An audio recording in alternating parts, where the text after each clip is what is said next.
Chapter 1113 yang baru terbit kemarin benar-benar mind-blowing dan badass. Bagaimana tidak? Baru saja Vegapunk membuka mulut di chapter ini, sepatah dua patah katanya langsung bikin gempar dunia. Semua orang kini sudah siap dengan posisi yang nyaman, kencangkan celana dalam, dan cemilan di depan laptop untuk menikmati sajian konten guru gembul. Maksud Mimin, konten vlog dari Vegapunk. Nah, di antara semua orang yang sedang menyimak, hanya ada 5 car kakek tua yang risih dengan itu semua. Ya, untuk alasan yang belum diketahui, mereka berusaha untuk mematikan siaran Vegapunk. Kita sebagai fans awalnya pasti berpikir, wih, akhirnya aib Gorosei dan pemerintah dunia bakal dibuka juga. Apakah ini tentang Senpai Imu sama yang hilang? Apakah ini tentang Imu istri Joy Boy? Ataukah ini tentang Imu yang ternyata ibu Luffy? Ternyata tidak coy. Kalimat Patamo yang keluar dari mulut Vegapunk adalah bahwa dunia kita ini akan tenggelam ke dalam lautan. Tentu ini memancing banyak sekali pertanyaan. Apakah tenggelamnya dunia ini merupakan suatu kebaikan atau keburukan? Kedua, memang apa penyebabnya dunia ini bisa tenggelam? Ketiga, apakah dahulu di masa Void Century dunia ini juga sudah pernah tenggelam? Nah, semua pertanyaan-pertanyaan tadi akan terjawab dengan pembahasan review ini. So ya, tanpa memperpanjang muka dimah lagi, mari kita sama-sama kecean. Langsung aja ke masuk pembahasannya.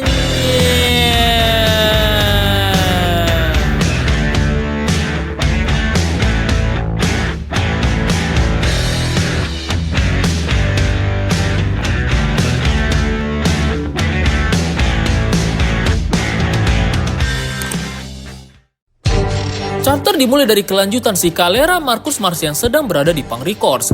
Inyo Tamano mencari otak Vegapunk di dalam Punk Records. Ya, ukuran asli otak Vegapunk ternyata benar-benar gak ngotak. Lebih tepatnya, apa yang ada di dalam tabung Punk Records itu adalah potongan kepala Vegapunk lengkap dengan rambut-rambut ubannya. Kita pun jadi bertanya-tanya seperti Marcus Mars, apakah otak Vegapunk ini menjadi simbol bahwa dia belum mati?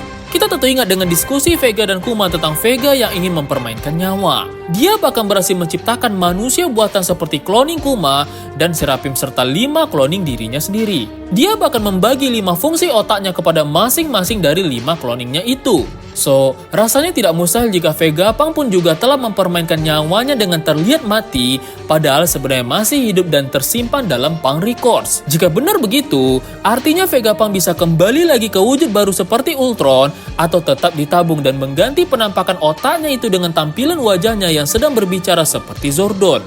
Wow! Ada banyak kemungkinan yang bisa terjadi. Tinggal Oda aja lagi yang milih coy. Maunya cerita ini diarahin kemana?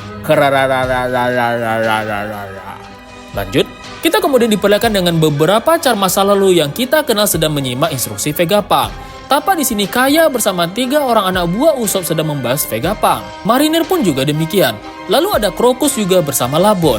By the way, Crocus adalah mantan anak buah Goldie Roger. Inyo adalah Pai ke Loftel. Inyo juga adalah tahu rahasia dunia. Bisa kita lihat ekspresinya yang sangat tenang sekali. Persis seperti Rayleigh. Di Baltimore pun juga demikian. Mereka bernostalgia melihat wajah Vegapunk di siaran. Di kerajaan burung South Blue tempat Chopper belajar juga semangat menantikan siaran Vegapunk. Di Pulau Hachinosu para bajak laut sempat-sempatnya bercakap sambil menyimak siaran Vegapunk. Agak random juga sih di Hachinosu ini. Ada yang serius, ada yang bercakap, ada pula yang menari mabuk macam orang gila. Dan ya, kita kembali lagi ke Pulau Egghead. Si kantoi Marcus Mars yang sudah kesal akhirnya menginjak denden musi Vegapunk itu.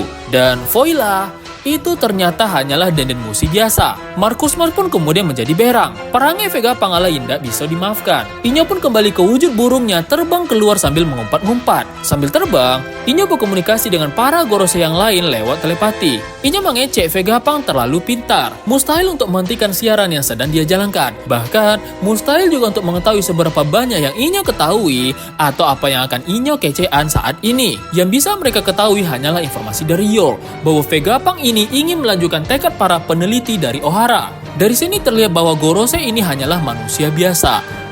Selama ini mereka diimeskan sebagai penguasa tertinggi yang memiliki kekuatan puncak dan mengetahui segalanya. Mereka dianggap sebagai master buah iblis, tapi ternyata di sini mereka bisa dipecundangi oleh Vegapunk yang hanya mengandalkan otak-otak Nomi. Mereka benar-benar jadi pecundang di sini yang hanya bisa berharap semoga ada keajaiban untuk mensabotase siaran Vegapunk itu. Adegan kemudian berlanjut ke Bunny and the Gang. Nusjuro kemudian mentargetkan serangan pertamanya kepada Bunny. Franky yang kemarin mendapatkan reputasi sebagai Char topi jerami pertama yang mengalahkan Wakil Admiral, kemudian melakukan kuda-kuda bersiap melindungi Bunny. Namun seperti yang sudah-sudah, kalau sudah urusan cewek, maka Sanji lah pahlawannya. Inyo kemudian datang dan langsung saja memberikan tendangan diambil jambenya ke arah dagu Nusjuro. Terjadilah momen yang indah di mana Nusjuro kemudian muntah darah karena hal itu. Tapi Nusjuro kemudian merubah kepalanya menjadi kuda dan dengan cepat menggigit Sanji. Dalam kepanikan datanglah dua raksasa Oimo dan Kashi mencekik Nusjuro. Sanji pun terlepas. Bunny sejak tadi diam pun kemudian beraksi. Terinspirasi oleh Nika, Luffy di Wano dan ketangguhan dua raksasa yang mencekik Nusjuro, Bunny pun kemudian merubah dirinya menjadi raksasa dan hendak menginjak kepala Nusjuro. Ya, kekuatan Bunny ini memang kuat. Selain dia bisa memanipulasi umur, dia juga bisa merubah wujudnya dan kekuatan fisiknya persis seperti imajinasinya. Dan informasi resmi dari Vegapunk pun kemudian dimulai. Vega mengecek jika dia sudah melakukan dua dosa besar. Dan karena dosa itu, dia yakin jika dia akan dieksekusi sebentar lagi karena itu. Jadi, siaran yang sedang disaksikan oleh dunia saat ini sudah diprogram akan tayang begitu jantungnya berhenti berdetak. So, apakah ini berarti merupakan pernyataan resmi bahwa Vegapunk sudah meninggal?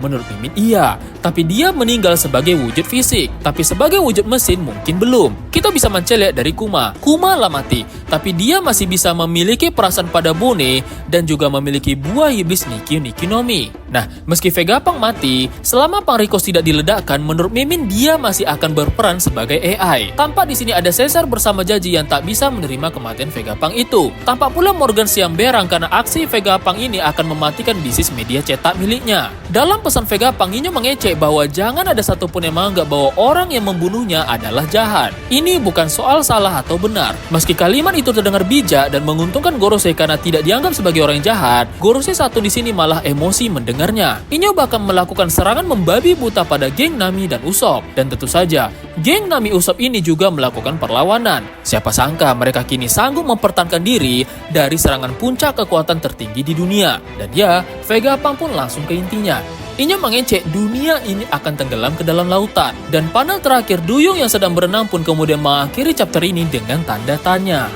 Oke, inti yang dibahas Vegapunk barusan tentu merupakan jawaban misteri lama sekaligus menciptakan misteri baru untuk masa depan. Kita jadi tahu untuk apa Noah diciptakan. Kita jadi tahu juga bahwa banjir bandang di One Piece itu benar-benar nyata. Ketika Vegapunk mengecek tentang dunia ini akan tenggelam, ini jelas bukan daratannya yang terbelah atau terhisap oleh laut. Ini soal banjir besar di mana volume air naik dan menutupi seluruh daratan One Piece. Nah, apakah banjir ini merupakan peristiwa alamiah atau buatan? Tentu saja dari apa yang Mimin lihat, ini adalah peristiwa alamiah. Di One Piece, tidak ada kekuatan buah iblis air. Dan di Pulau Wano, kita juga sudah melihat bagaimana daratan Wano kuno telah terendam banjir di bawahnya. Tembok perbatasan Wano diciptakan di era kuno, sehingga mengakibatkan curah hujan Wano yang tinggi, kemudian tertampung dalam skala masif dan membuat Wano kemudian tenggelam. Meskipun kisah kali ini tidak mungkin sama persis seperti Wano, tapi dari situ kita bisa mengambil satu kesimpulan. Banjir tersebut adalah kejadian alami. Lalu, pertanyaan berikutnya yang terlintas adalah, apakah banjir ini pernah terjadi di masa lalu? Apa yang menjadi penyebab terjadinya banjir itu? Nah, teori Mimin, banjir ini tidak pernah terjadi di masa lalu. Adapun konflik yang terjadi di masa lalu sehingga menciptakan abad kekosongan menurut Mimin sama sekali berbeda dengan tenggelamnya dunia ke lautan. Menurut Mimin, tenggelamnya dunia ke lautan itu akan terjadi pada masa kini dan ini sudah diramalkan sejak 800 tahun yang lalu pada masa Joy Boy. Itulah sebabnya seluruh Char senior selalu menjadikan masa kini sebagai patokan. Dimulai dari para paus yang terdengar oleh Roger dan Oden sedang membicarakan tentang lahirnya raja mereka beberapa tahun lagi, Roger dan kru yang tertara di Laftel, dan Oden yang merelakan dirinya untuk dieksekusi Kaido serta catatan yang ditinggalkannya, semua mengarah pada satu hal, yaitu di masa depan akan terjadi sebuah banjir besar yang akan menenggelamkan dunia, dan itu akan terjadi di tahun ini di era Luffy. Nah, apa yang menjadi pemicu serta kenapa sejak 800 tahun lalu orang-orang sudah mengetahui ini akan terjadi? Jawabannya satu, yaitu karena peredaran planet. Menurut Mimin, sejak dulu para manusia sudah meramalkan bahwa di masa yang akan datang akan terjadi garis lurus antara matahari dan semua planet-planet di dunia One Piece. Ketika itu terjadi, maka akan terjadi gaya tarik-menarik yang luar biasa sehingga bumi One Piece bakal kacau sehingga terjadilah luapan air dan curah hujan yang sangat masif. Kerajaan kuno di masa lalu adalah kerajaan yang sangat maju, berperadaban tinggi dan juga modern. Sehingga bukan suatu hal yang aneh jika mereka bisa mendeteksi momentum peredaran planet-planet akan berada di satu garis lurus dan momentum itu akan terjadi 800 tahun kemudian. Itulah mungkin yang menjadi penyebab kenapa dibuat dinding tebal dan tinggi seperti red line. Tujuannya adalah untuk mengantisipasi itu. Perkara tentang banjir ini mungkin sudah terlupakan seiring dengan usaha Imo Sama yang menciptakan abad kekosongan. Nah, di masa kini, siapa yang mungkin hal itu lagi? Vegapunk kan? Dia siapa? Ilmuwan kan? Jadi praktis hal ini mungkin akan jadi valid. Sebagai orang yang jenius, Vegapunk pasti sudah menyaksikan peredaran planet dan dia menyadari bahwa akan tercipta momentum garis lurus itu pada tahun ini. Hal ini juga yang sebenarnya ingin diungkapkan oleh Clover, tapi dia keburu dibunuh oleh Chipperpole. So ya, jika ini sepenuhnya soal banjir, maka tidak ada yang salah atau tidak ada yang benar di sini. Namun lain halnya dengan beban masa lalu dan perang akhir. Shirohige, oh ya Allah menjelaskan bahwa Sengoku dan seluruh jajaran tim pemerintah dunia takut dengan perang akbar itu. Dan sebenarnya, dari seluruh fakta yang sudah terungkap sampai hari ini, Mimin juga punya teori tentang perang besar itu. Namun, karena itu akan menjadi panjang, Mimin mungkin akan menjelaskan itu pada video panjang berikutnya atau pada video-video source yang akan Mimin bahas selanjutnya. Yo.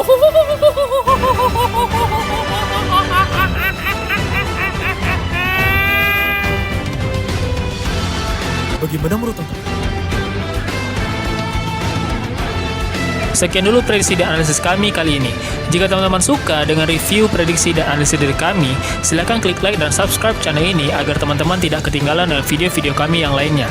Jika teman-teman punya pendapat sendiri terhadap video ini atau ingin kami membahas hal yang teman-teman inginkan, silakan tulis itu semua pada kolom komentar ya guys. Oke, see you guys. Kanpai!